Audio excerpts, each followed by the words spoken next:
Bonjour et bienvenue sur Film Résumé.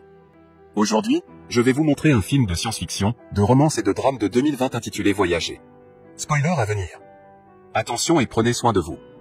La Terre est en train de mourir. Les scientifiques du monde entier recherchent une nouvelle planète habitable et parviennent finalement à en identifier une.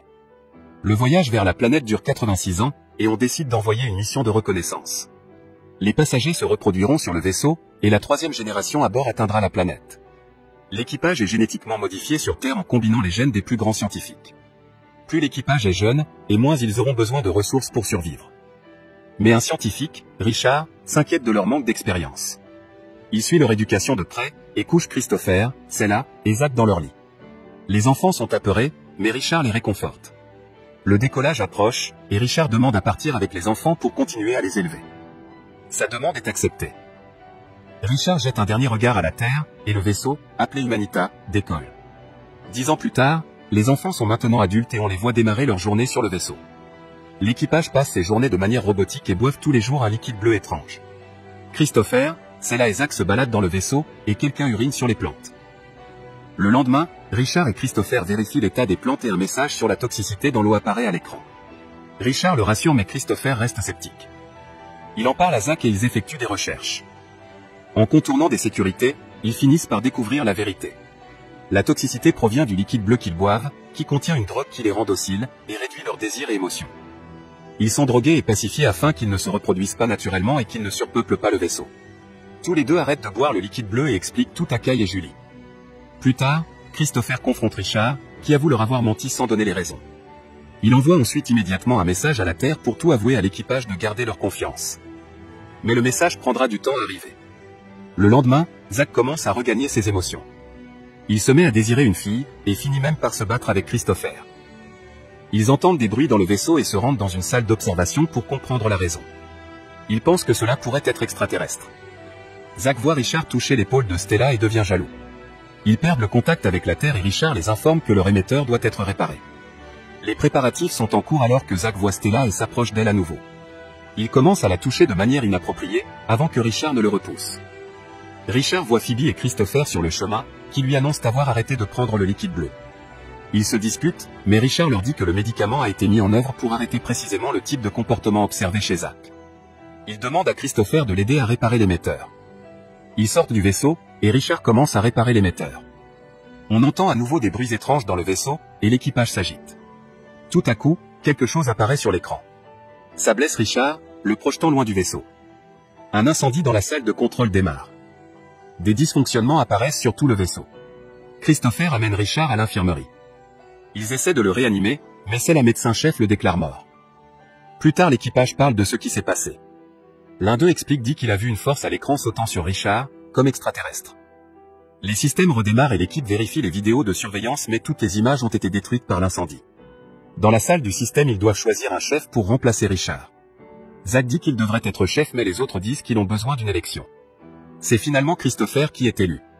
Zach est jaloux mais le félicite tout de même. Son premier ordre est de réparer l'émetteur et de réparer les dégâts de l'incendie. Ils espèrent réparer la vidéosurveillance pour voir ce qui est arrivé à Richard. Christopher et Stella regardent le journal vidéo de Richard, qui montre à quel point il se souciait d'eux. Plus tard, il se rend compte que l'équipage n'est pas à son poste et le trouve dans la cantine. Zach lui dit qu'il répare les réfrigérateurs pour ne pas perdre de nourriture. Comme la plupart commencent à périmer, il propose de fêter le vote du nouveau chef. Tout le monde finit par arrêter de boire le liquide bleu. Christopher est de plus en plus attiré par Stella, et Zach par Julie. L'équipage commence à s'amuser et à passer ses journées à jouer. Inquiète du comportement de Zach et de l'équipage, Stella récupère un scalpel à l'infirmerie. Christopher retrouve Stella qui lui annonce que l'équipage est incontrôlable. Avec Zach, il entend alors à nouveau l'étrange bruit extraterrestre et le suit. Plusieurs membres commencent à se battre, et il est obligé de les stopper par la violence. Il explique à tout le monde que les combats doivent cesser et que les réparations doivent continuer. Zach conteste le travail à faire car ils ne sont que la génération intermédiaire. Ils mourront avant que le vaisseau n'arrive sur la nouvelle planète. Un membre de l'équipage explique qu'il ne veut pas se rendre dans la salle de contrôle car c'est là où l'extraterrestre se trouve. Il pense que Christopher l'a amené quand Richard est mort. Phoebe suggère qu'il répare le système de surveillance pour voir ce qui s'est passé mais Zach lui dit de se taire. Il ne se soucie plus des règles. Il pense qu'il devrait être le leader et annonce qu'il ira combattre l'extraterrestre si beaucoup de membres de l'équipage le suivent. Certains restent avec Christopher, et ils partent récupérer et réparer le système de surveillance. Pendant ce temps, Kay et Zach entrent dans la salle de contrôle. Soudain, il s'enfuit terrifié et scelle la pièce, en expliquant avoir été attaqué par l'extraterrestre.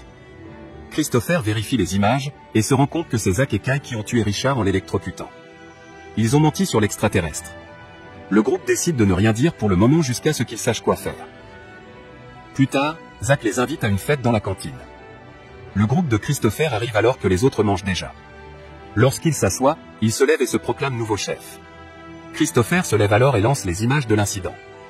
Il explique que Zach a tué Richard et qu'il n'y a aucun extraterrestre. Tout le monde s'énerve et Zach explique que l'extraterrestre était dans Richard et que c'est Christopher qui l'a mis à l'intérieur. Il convainc tout le monde que l'extraterrestre est encore à l'intérieur du vaisseau et se cache dans l'un d'eux.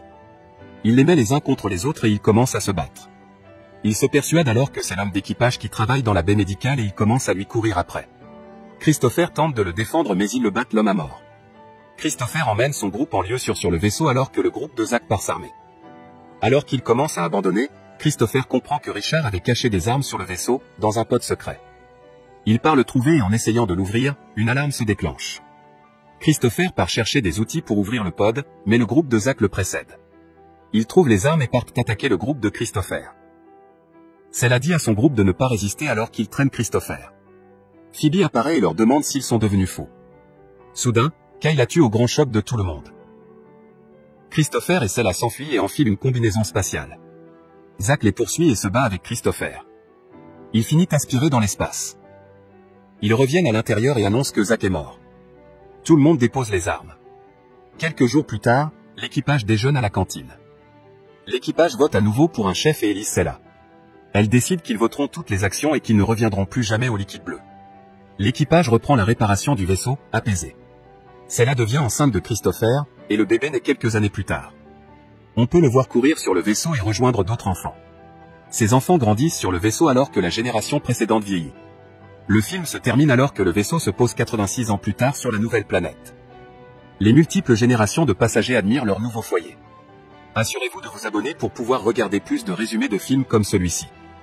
Nous mettons des résumés en ligne tous les jours. Merci d'avoir regardé.